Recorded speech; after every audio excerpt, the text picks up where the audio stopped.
जानकी जीवन स्मरण जय जय राम पार्वती पते हर हर महादेव पुंडलिक वरदा हरि विठ्ठल श्री अनंत कोटी ब्रह्मांड नायक राजाधिराज सच्चिदानंद सद्गुरु श्री ब्रह्मचैतन्य महाराज की जय. हरिपाठ सेवेमध्ये कालपर्यंत आपण 11 अभंग बघितले. आज 12वा अभंग बघूया. तीर्थव्रत नेम भावे विण सिद्धी वायाची उपाधी करिसी जना. भावबळे आकळे येरवी ना कळे करतळी आवळे तैसा हरी. पारियाचा रवा घेता भूमीवरी यत्न परोपरी साधन तैसे. ज्ञानदेव म्हणे निवृत्ती निर्गुण दिधले संपूर्ण माझे हाती.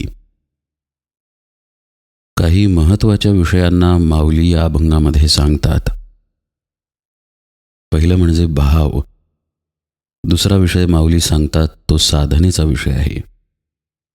तिसरा विषय माऊली सांगतात सद्गुरूंचं स्वरूप कसं आहे आणि साधक सद्गुरूंच्या सान्निध्यात राहून निर्गुण स्वरूपापर्यंत स्वतः कसा पोहोचतो हेही माऊली सांगतात. परमार्थ साधनेमध्ये भावाला अनन्यसाधारण महत्त्व आहे आणि हरिपाठामध्ये हे प्रगट रूपानं दिसून येतं. भावे विण भक्ती भक्ती विणे मुक्ती असं म्हणताना पुढे माऊली असंही म्हणतात भावे विण देव नकळे निस्संदेह. या अभंगात तर माऊलींनी भावाचा उल्लेख 2 वेळा केलेला आहे. भावे विण सिद्धी आणि पुढच्या ओळीत भाव बळे आकळे येरवी ना कळे. उघडच आहे की माऊली भावाला अनन्यसाधारण महत्त्व देत आहेत. परमार्थामध्ये भाव म्हणजे काय हा विषय आपण 2-3 वेळेला याआधी बघितलेला आहे. याही अभंगात माऊली जेव्हा म्हणतात की भावे विण सिद्धी त्यावेळी ती सिद्धी याचा अर्थ आत्मज्ञान असा आहे. रिद्धिसिद्धी ज्या साधनमार्गामध्ये प्राप्त होतात त्यापैकी ही सिद्धी नव्हे. ही सिद्धी म्हणजे जे सिद्धच आहे त्याच्याशी तदाकारता. सिद्ध काय असेल तर ते आत्मस्वरूप आहे. आपल्या आतील भगवत स्वरूप चैतन्य तत्व हेच एक सिद्धत्वानं सर्वत्र आहे. पण काय होतं साधना मार्गामध्ये एकदम मनुष्य आला असं माणसाचं होत नाही. माणूस आधी काही व्रतवैकल्य करतो, तीर्थयात्रा करतो, काही सत्पुरुषांच्या ठिकाणी म्हणा किंवा काही संतांच्या समाधीस्थानी म्हणा त्याचं येणं जाणं सुरू होतं. काही जण गोंदवलेकर महाराजांचं चरित्र वाचतील, काही जण त्यांची प्रवचने वाचतील, ऐकतील. त्यातून त्यांना अशी जिज्ञासा उत्पन्न होईल की आपण गोंदवल्याला एकदा जाऊन यावं. ते गोंदवल्याला जातील, तिथे दर्शन घेऊन त्यांना काही बाही शांतीचा अनुभवही येईल. माळ घेतील, थोडा वेळ नामस्मरण करतील. हाच न्याय इतर सर्व संतांच्या किंवा तीर्थक्षेत्रांच्या बाबतीत आहे. अक्कलकोटला आपण जातो ते स्वामींबद्दल काहीतरी ऐकून किंवा वाचून किंवा आपल्यालाच आतून असं वाटतं की एकदा स्वामींचं दर्शन घ्यावं आणि आपण अक्कलकोटला जातो. माणूस असंच तीर्थांकडे जात असतो किंवा काही साधना करत असतो.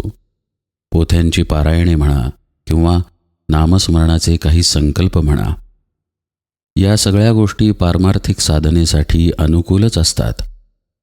तीर्थस्थानी जाऊन एक निराळ्या प्रकारची ऊर्जा आपल्याला मिळते. तिथे त्या संत महात्म्यांचं साक्षात वास्तव्य असतं. त्या संतांनी तिथे देह ठेवल्याने किंवा त्यांची समाधी तिथे असल्याने त्यांचे चैतन्य स्वरूप तिथे अखंडत्वाने असते. अशामुळे त्यातून आपल्याला एक प्रकारची ऊर्जा मिळते, एक प्रकारची चेतना आपल्यात संचारते आणि आपले जीवन अध्यात्मप्रवण परमार्थप्रवण होऊ लागते. त्यातूनच नंतर काही व्रतवैकल्य आपण करावीत, काही नियमांचे पालन करावे. समजा आपण काही अभक्षभक्षण करत असू तर ते आता आपण सोडावे, हे चांगले नाही असे आपल्यालाच वाटायला लागते. आपण काही नियमांचेही पालन करायला लागतो. जरा लवकर उठून पहाटे वगैरे उठून आता नामस्मरणाला बसूया असंही वाटायला लागतं. अशा गोष्टींमुळे त्या साधकाची चित्तशुद्धी होत जाते. हळूहळू त्याच्या जीवनामध्ये बदल व्हायला लागतात. त्याची अंतर्मुखता वाढायला लागते.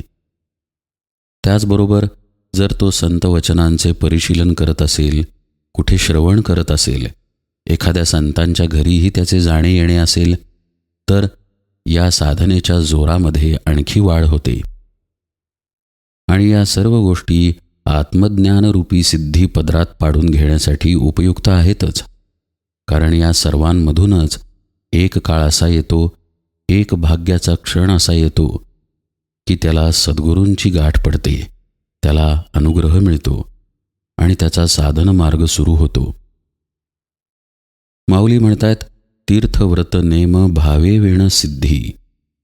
तीर्थव्रत नेम या गोष्टी आत्मज्ञानाच्या वाटेवर आहेतच. पण माऊली म्हणतायत त्यामध्ये जर भाव नसेल तर काय होतं? पुढे ते म्हणतात, वायाची उपाधी करसी जना. भाव अत्यंत आवश्यक आहे. तो यासाठी की आपला अभिमान आणि देहभाव जाण्याच्या दृष्टीने ते एक महत्त्वाचं पाऊल आहे. कर्म ही एक अपरिहार्य गोष्ट मनुष्याला लागलेली आहे, किंबहुना कुठल्याही जीवाला लागलेली आहे. कर्माशिवाय कुठलाही मनुष्य जगू शकत नाही. प्रश्न असा उद्भवतो की त्या कर्मामधील माझी आसक्ती, माझं कर्तेपण कसं घालवायचं? आणि तिथेच भाव या गोष्टीचा उपयोग साधकाला होतो.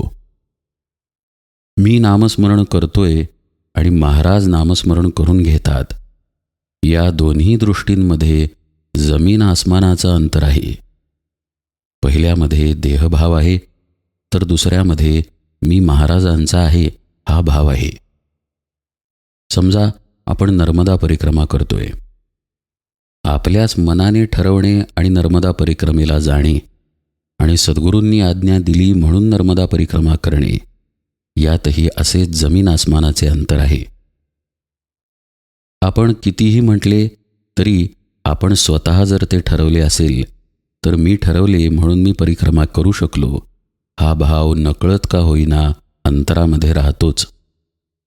पण सद्गुरूंनी जर शिष्याला आज्ञा केली की तू नर्मदा परिक्रमा कर, तर त्यांनी सांगितले म्हणून करतोय, त्यांची सेवा आहे म्हणून करतोय, त्यांच्या आज्ञेचे पालन आहे म्हणून ही परिक्रमा घडत आहे, तेच करवून घेणारे आहेत, हा प्रामाणिक भाव आपसुकच अंतरामध्ये येतो.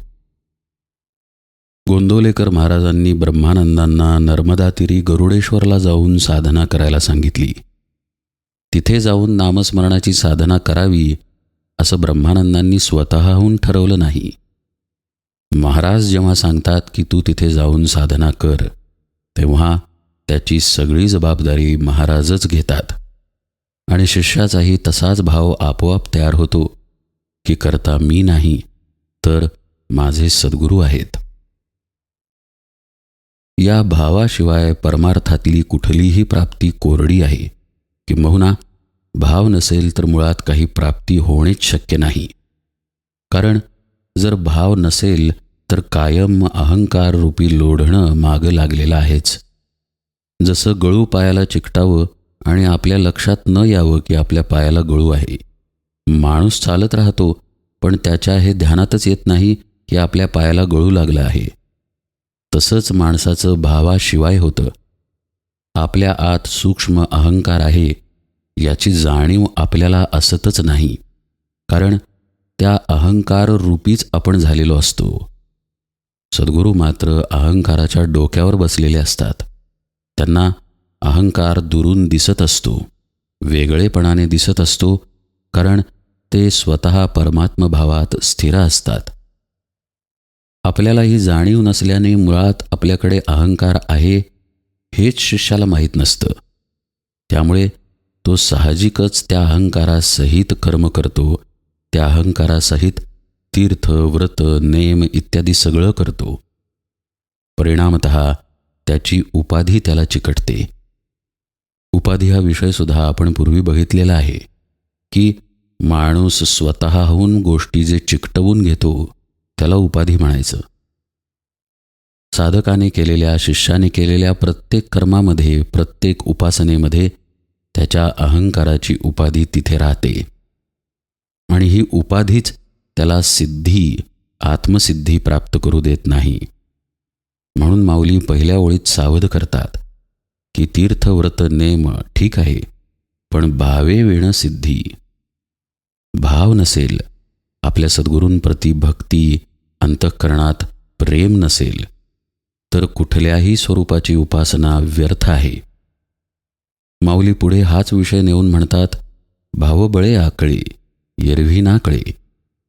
भावबळानेच जर परमात्म स्वरूप कळलं तर कळेल. का? कारण अहंकाराला बाजूला टाकण्यासाठी सद्गुरू साधन देतात. अहंकाराला बरोबर घेऊन जर साधन केले तर तो बाजूला कसा पडणार? असं बघा, समजा एक प्रियकर आहे आणि त्याची प्रेयसी त्याच्यापासून दुरावली किंवा दोघांचा विरह झाला. आता प्रियकर जर प्रेयसीचा फोटो हातामध्ये धरून म्हणायला लागला की मला हिला विसरायचं आहे, मला हिला विसरायचं आहे, तर विसरता येईल का? फोटोच हातात धरून तो तिला मला विसरायचं आहे असं म्हणतोय. तसंच आपलं आहे. अहंकार धरूनच आपण साधना करतो तर तो अहंकार जाणार कसा? माऊली म्हणतायत, भावाचं बळ या ठिकाणी पाहिजे. साधनेच्या बुडाशी मी महाराजांचा आहे, मी भगवंताचा आहे, मी माझ्या सद्गुरूंचा आहे, हा दृढ भाव पाहिजे, ही दृढ जाणीव पाहिजे, तरच ती साधना प्रतिफळते. मी साधन करतो म्हटले की सगळे संपले. भावाच्या बळाशिवाय सगळं व्यर्थ आहे. भाव बळ असा जेव्हा शब्द आहे तेव्हा साहजिक आहे की भावामधल्या शक्तीकडे माऊली निर्देश करतात. ही शक्ती तेव्हाच येते जेव्हा भाव हा एकविध असतो. आज माझे वडील हे आहेत तर उद्या ते आहेत असं आपलं होतं का? आपला बाप ज्याप्रमाणे एकच असतो तसंच सद्गुरूंप्रती आपलं एकविध चित्त पाहिजे. एकविध भावाचं महत्त्व याआधीही निरूपणात बऱ्याचदा आलेलं आहे.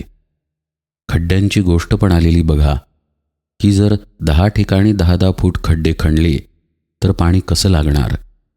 एकाच ठिकाणी पाणी लागेपर्यंत खणत राहणे हाच एकविध भाव आहे. बादलीभर पाणी दगडावर ओतले तर ते वाहून जाते, पण त्याच दगडावर एकाच ठिकाणी थेंब थेंब पाणी पडत राहिले तर दगड फुटतो. हे भावाचं बळ आहे. म्हणून माऊली म्हणतात, भाव बळे आकळे एरवी ना कळे. असं जर भावाचं बळ शिदोरीमध्ये असेल आपल्या, तरच आत्मप्राप्ती आहे, अन्यथा कदापि नाही.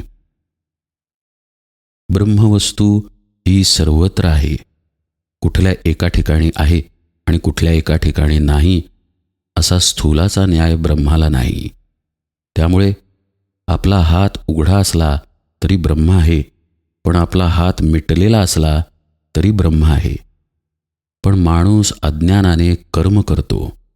कर्म करतो म्हणजे काहीतरी करायला जाऊन ते प्राप्त करायला जातो आणि तिथेच माणूस फसतो. काही न करणे हे परमार्थात अत्यंत महत्त्वाचे आहे. म्हणूनच भावाची गरज आहे. कारण जोपर्यंत आपण सद्गुरूंचे होणार नाही तोपर्यंत आपल्या साधन कर्मांमध्ये असलेला कर्ताभाव जाणार नाही. आणि हा कर्ताभाव म्हणजेच काहीतरी करणे. माऊली म्हणतात, ब्रह्म हे उघड आहे, यत्र तत्र सर्वत्र आहे, पण त्याला मनुष्य धरायला जातो.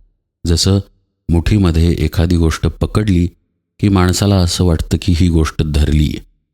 माऊली म्हणतायत, करतळी आवळे तैसा हरी. तो आहेच आहे, तो पकडायला जाऊन पकडला जात नाही. त्याला प्राप्त होण्याचा एकच उपाय आहे की स्वतः हरिरूप होणे. माऊली म्हणतात, हे भावबळाशिवाय शक्य होत नाही. कारण स्वतः हरिरूप होणे ही देहबुद्धीच्या दृष्टीने अशक्यप्राय गोष्ट आहे. त्यासाठी जर गरजेचं काही असेल तर ती म्हणजे गुरुकृपा. आणि भावाशिवाय कृपा नाही. भावे वेण भक्ती यातले टप्पे बघताना आपण पाहिले बघा पूर्वी. भाव असेल तर विश्वास ठेवता येतो, विश्वास असेल तर श्रद्धा होते, श्रद्धा असेल तर निष्ठा होते, आणि मग गुरुकृपा संभवते आणि शिष्य विभक्त नसावे तरीच भक्त म्हणवावे अशा भक्त अवस्थेला पोचतो. माऊली इथे हेच सांगतात की हा भाव धरणे अत्यंत गरजेचे आहे. हात जर नसेल तर सगळी उपाधी पदरात पडते. मी शिष्य आहे, मी साधना करतो, मी अमुक अमुक वर्ष गुरूंकडे जातो, मी इतके इतके श्रवण केले आणि मला इतके इतके समजले आहे, माझ्यावरच गुरूंचे प्रेम आहे, एवढंच काय माझी बसायची जागासुद्धा ठरलेली आहे, ही सतरंजी मीच घातलेली आहे. अगदी इथंपर्यंत शिष्याला उपाधी येऊन चिकटते. साधना तो कशी करणार आणि आत्मप्राप्ती तरी कशी होणार? आपला कर्ताभाव अतिशय सूक्ष्म आहे आणि आपल्यात खोलवर रुजलेला आहे. हे बघा, आपण सगळे आहोत ही आपल्या अस्तित्वाची जाणीव आपल्याला आहे की नाही? कुणी असं म्हणणार नाही की मी नाही आहे, मी आहे असंच आपण म्हणतो. ही जशी जाणीव आपली घट्ट आहे तशीच मीच कर्म करतो अशी ही जाणीव घट्ट आहे. ती तितकीच घट्ट आहे जितका आपला जीवभाव घट्ट आहे. त्यामुळे त्यापासून बाजूला होऊन साधना करणे हे गुरुकृपेशिवाय कदापि शक्य नाही. आणि माऊली हीच गुरुकृपा मिळवण्याचा राजमार्ग सांगतात की तुम्ही भाव धरा, नुसता धरू नका, तर भावात बळ आणा. ते बळच तुम्हाला परमात्मप्राप्ती करून देईल. पुढे माऊली ही परमात्मप्राप्ती साधनेने कशी पदरात पडते ते सांगताना म्हणतात, पारियाचा रवा घेता भूमीवरी, यत्न पुरोपरी साधन तैसे. जसा पारा पडावा आणि तो आपण धरण्याचा प्रयत्न करावा, कितीही प्रयत्न केला तरी तो आपल्या हाताला येत नाही. खूप वेळ प्रयत्न करून किंचितसा हाताला येतो. साधनेतही असंच आहे. खरं पाहता आपला देह साधनेच्या आड येत नाही. शांत नामस्मरणाला बसलोय तर आपले कान, हातपाय, मान, पाठ हे आपल्याला त्रास देत नाहीत. आपल्याला जे त्रास देतं तेच पाऱ्यासारखं आहे आणि ते म्हणजे आपलं मन. पारा जमिनीवर पडला की कसा फिरतो बघा, चंचल, अतिशय चंचल. मनाची ही तीच अवस्था आहे. नामस्मरणाला किंवा ध्यानाला बसल्यावर सर्वात जास्त आपल्या आड जर काही येत असेल तर ते हे मन आहे. आणि या मनाला बाजूला करण्याचा प्रयत्न कसा असतो हे सांगताना माऊली पाऱ्याची उपमा वापरतात. पारियाचा रवा घेता भूमीवरी, यत्न परोपरी साधन तैसे. पुष्कळ प्रयत्नांनी हे मन ताब्यात येतं. ते जोपर्यंत ताब्यात येत नाही तोपर्यंत ते संकल्प आणि विकल्पांनी शिष्याला ग्रासून टाकतं. कधी त्याला वाटतं महाराज आपले आहेत, कधी त्याला वाटतं महाराजांचं आपल्याकडे लक्ष आहे की नाही कुणास ठाऊक. कधी त्याला वाटतं कधी आपल्याला प्राप्ती होणार, कधी आपल्याला समाधान मिळणार, तर कधी त्याला समाधान मिळतंही. मन शिष्याला इतस्ततः फिरवत राहतं. जोपर्यंत ते शांत होत नाही तोपर्यंतच साधनेचे प्रयत्न आहेत. ते एकदा शांत झालं की पुढील गोष्ट गुरुकृपेने आपोआप साध्य होते. किंबहुना आपल्या प्रयत्नांना पाहून गुरूंची कृपा होते आणि म्हणूनच मन शांत होते. प्रयत्नच जर सोडून दिले तर गुरु तरी कृपा कशी करणार? असं पहा, आपण शिक्षक आहोत आणि विद्यार्थ्यांना गणित शिकवतोय. त्यातील एक विद्यार्थी असा आहे ज्याला गणित समजत नाही आहे, पण तो समजून घेण्याचा प्रयत्न करतोय आणि त्याचे प्रयत्न आपल्याला उघडपणे दिसतायत. तर साहजिकच शिक्षक त्या विद्यार्थ्याला बाजूला घेऊन विचारतात की तुला काय जमत नाही आहे, काय अडचण आहे. त्याला समजावून सांगण्याचा प्रयत्न करतात. विद्यार्थीही शिक्षकांना शरण जातो आणि तो विषय जाणून घेतो. सद्गुरूंची कृपा अशीच कार्य करते. सद्गुरूंच्या कृपेमागे आपल्या प्रामाणिक प्रयत्नांची जोड असावी लागते. ते प्रयत्नच नसतील तर कृपा प्राप्त कदापिही होत नाही. यात असा विपर्यास करू नका की गुरूंची कृपा कधी असते तर कधी नसते. मागेही मी बोललो आहे की गुरुकृपा ही पावसासारखी आहे. जो त्याची शेतजमीन कसेल त्याचे पीक भरघोस येणार आणि जो त्याची जमीन पाडून ठेवेल तिथे फक्त माळरानच राहणार. दोष पावसाचा नाही, कसणे आणि न कसणे यात परमार्थाचं गमक आहे. माऊली इथे सोप्या भाषेत सांगतात की पारियाचा रवा घेता भूमीवरी, यत्न परोपरी साधन तैसे. इथे यत्न आणि परोपरी हे दोन्ही शब्द महत्त्वाचे आहेत. पुरेसे प्रयत्न साधकाने केले पाहिजेत. तेच कधीकधी साधक करत नाही. थकतो, दमतो किंवा निराश होतो किंवा मार्ग बदलतो किंवा मार्गच सोडून देतो. यापैकी काहीही न करता त्याने जर सचोटीने प्रयत्न सुरू ठेवले तर भगवत प्राप्ती निश्चित होते, कारण गुरुकृपा तिथे त्याच्या पाठीशी असते. आणि अशी प्राप्ती माऊलींना प्रत्यक्ष झाली. म्हणूनच माऊली पुढच्या ओळीत म्हणतात, ज्ञानदेव म्हणे निवृत्ती निर्गुण दिधले संपूर्ण माझे हाती.